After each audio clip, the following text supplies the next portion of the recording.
Welcome to ACTS. I'm Jane Simpson, the Executive and Artistic Director, and today we're going to hear from curator and fiber artist Tzigane Caddell.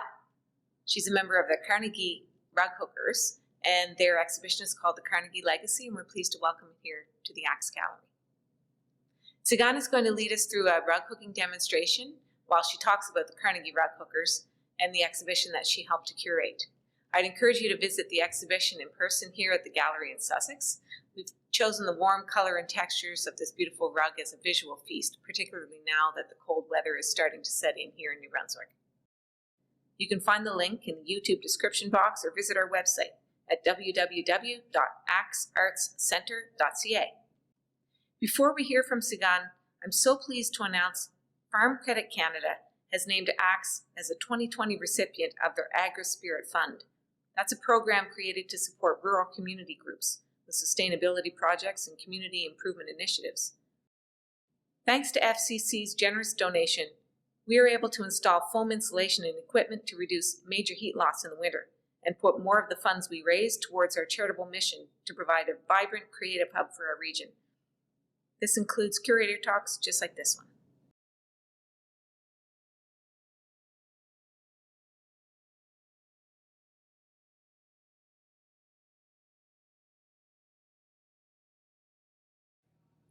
The way that the Carnegie exhibit came about happened in a flash. We were at one of our regular Friday morning meetings, and Andrew Carnegie, the executive director of the St. John Arts Centre, had reminded us that it had been a couple of years since we had had a show at the Arts Centre, and so we were, if we were considering doing another one, that would be a good idea. So I threw it out to the group, and one of our members, Jean McRine, who hooked the Dippy rug with her granddaughter, Diplodocus the dinosaur that was named after Carnegie, Jean asked the question. She said, okay, we're called the Carnegie Rughookers. What about Carnegie? Like, who was Carnegie? And as it turned out, last year, 2019, was the 100th anniversary of Carnegie's death. He died in 1919. So we thought maybe we should explore who he was and his legacy 100 years later. And the group was given free rein to go in whatever direction they wanted to create a work that interpreted something about Carnegie, whether it was where he came from, what he did, what came after. So that was how it came about. And often these ideas, just in the right moment, poof, they explode very quickly. And within 10 or 15 minutes, the wheels of all these creative minds are turning to figure out what can I do, what can I do, and in my case personally, there was a style of hooking that I have been considering trying and had never tried, and I do like to have a bit of a challenge, and so that was where I explored doing a fauvist approach where you look closely at the value of the shades in anything, but particularly in a portrait, and you mimic those values, but you don't use the traditional colors, the skin tones, the hair colors. Now, what helped with my project was that there are only black and white photos of Carnegie in the time, so that made it fairly straightforward. I already had it set in the grayscale, and so I just had to work from there in developing it. So people went in many different directions. I thought the cartoons were a great idea. Many cartoons were done of Carnegie in his time, and they were not all kind, and that's fair. It wasn't necessarily the objective to exalt Carnegie, just to explore and consider what he had done and where he'd come from and what we have now because of it. And the building that we meet in every Friday morning is there because of Andrew Carnegie. He granted money for libraries all over the world, thousands of them. And the St. John Art Centre is the only library in Atlantic Canada that is a Carnegie building. I am completely in love with what we call a number 8 cut. And we refer to the number of the cut constantly as a part of our work. And the number may seem mysterious until you know what it means. And a number 8 cut would be 8/32 of an inch. So a number 6 cut would be 6/32 of an inch, and a number 4 cut would be 4/32 of an inch. So an 8 cut is essentially 1/4 of an inch wide. And an 8 cut would be considered a primitive cut. But when we use the word primitive, it's not a bad thing, it's a good thing. It's just an indication of the style of hooking and the wool width that's used. So an 8 cut would be considered a wide cut. And this lovely green piece of wool, which is always found somewhere in my work, is an 8 cut. And this bag of worms would be 95% 8 cuts, and that's what you see in this work here. So there's an 8 cut, and there is a 6 cut, and I hope you can see that on the red, not very well. There is a number 4 cut.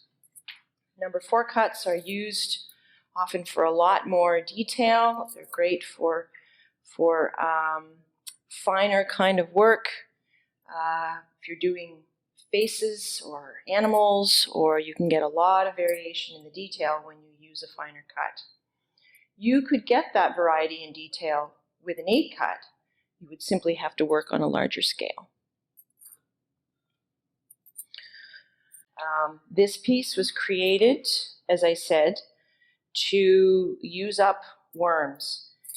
It was inspired by another rug that I saw in a book that used this pattern as a background, and this pattern would be called an arabesque pattern. Quite simply, wavy lines that are mirrored against each other. And this one I drew more or less freehand. I developed a grid of points, and then I just drew the lines organically. And that's why you get a variation in this pattern, because it was hand-drawn. And I like that. I could have gotten more detailed and actually drawn and cut out a template and used that template to draw my lines, but I was quite happy to do that by hand. So here are the tools that I work with when I'm hooking. This is my rug hook, and there are many styles and variations of a rug hook. This little bit of not so pretty stuff that's around it is just to help with my arthritis, really, so that I don't have to hold it as tightly. This would be a primitive hook. You can see how big that hook is and how thick that shaft is. And the reason for that is because I hook such a wide piece of wool, when I put the hook into the linen, this wide shaft opens up a nice big hole for that wool to come through. Now, rug hookers often have more than one hook in their bag. This is the one that I started with, which is still a fair size. You can see the size of that hook, but see the difference in the shaft? But they often end up with just one hook that they really love, and this is one hook that I really love and use it all of the time. This is a spare in case who knows what happens, or in case you have a friend along that forgot to bring theirs.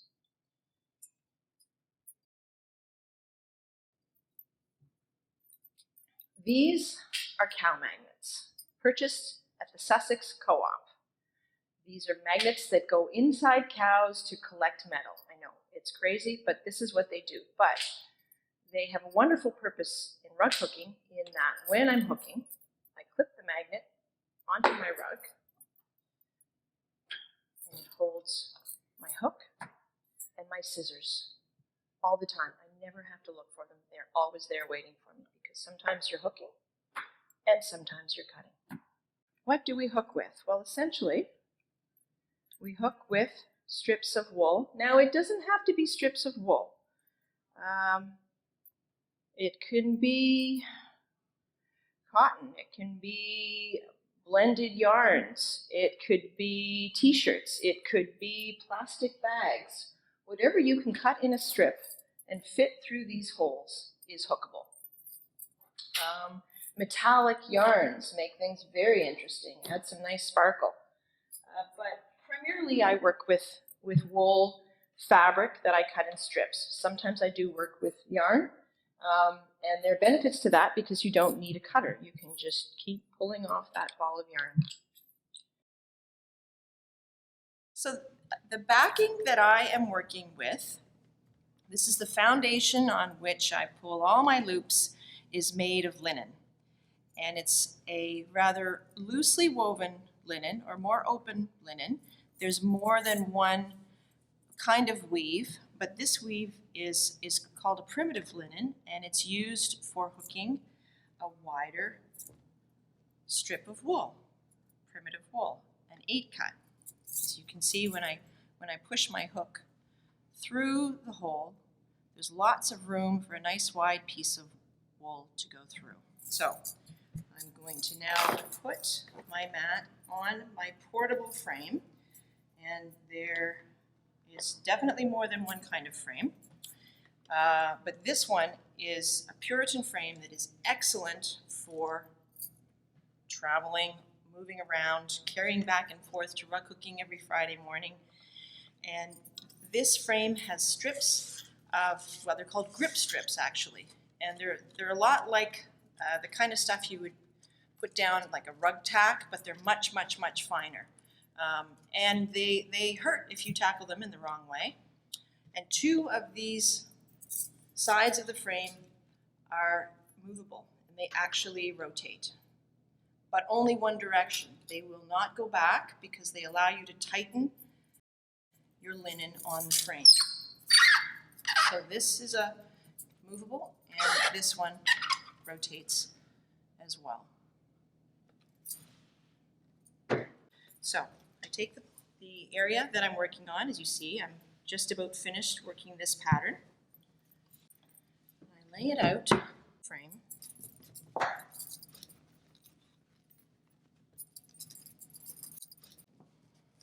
And I tighten it a little bit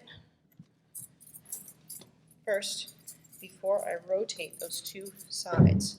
I go this way, and then rotate the top. And that is lovely and tight, and it makes pulling those loops through so much easier. The technique for choosing colors that I'm using would be similar to what we would call a hit and miss. So there is certainly some thought put into which color I use, but it's only one color at a time. I did not plot out the coloring of this rug ahead of time. I knew that red would predominate as somewhat of a background, but from there I just choose each color as I go based on how it relates to the color before it.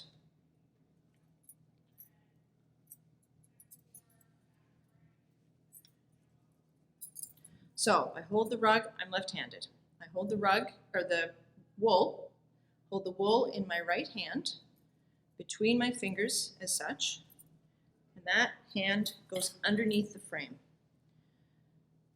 The hook goes through and pulls up just an end, and that's how we always begin, with an end showing.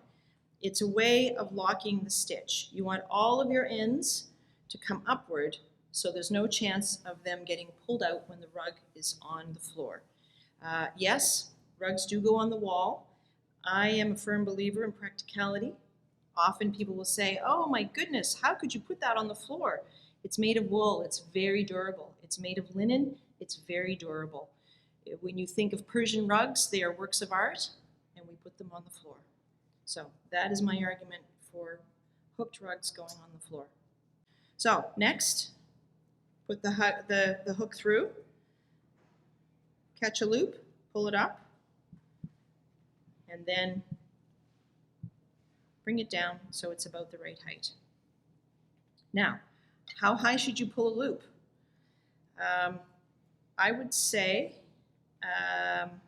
well, not just me, many would say that your loop should be as high as the wool is wide. So if you have a strip of wool that's 1/4 of an inch wide, then your loops should be about 1/4 of an inch high. That is a guideline, it is not a rule. You can hook high if you like. You can pull that up really high. That would be an interesting way to make something more textural. So in goes the hook. You find that strip of wool underneath, which you're holding with your right hand, and you pull it up through the holes. Because I have a wider strip of wool, I'm not going to hook each row tight up against. I skip several rows of holes, usually 2. So I will hook 1 row of holes, and then I will count out a couple, 1, 2, so that when I start the next row of hooking, I'm not butted too closely. Otherwise, your wool is packed too tightly and you'll never get the last few rows in. So I skip a couple of rows before I put the next row of hooking in. Now, that would change based on your width. Say you had a very, very narrow width, like that little one I showed you, the number 4, you would be hooking those strips right next to each other in every row of weaving. When you start another strip, you see how I finished this one by pulling up the tail. When you start a new strip, you pull that strip up in the same hole that you started the first one in, and then you just carry on. Now you see how I'm also skipping holes as I go forward as well. And the reason for that is the thickness of this strip of wool. And pulling up the tail at the end. So I think this third strip will be able to finish this single circumnavigation of the arabesque form. And back up through the same hole where I finished that previous row of stitching. I'm going to cut that off because I haven't finished. I'll be using that. And now, see, I've got all these little tails sticking up. See how these scissors are offset? If I was using a flat pair of scissors, I might have some difficulty getting a straight line across the top. But with a pair of offset scissors, I am able to lay that blade flat on top of the rows of loops and trim that off.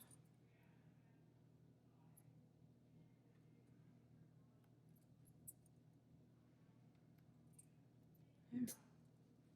And then so we go with the next color.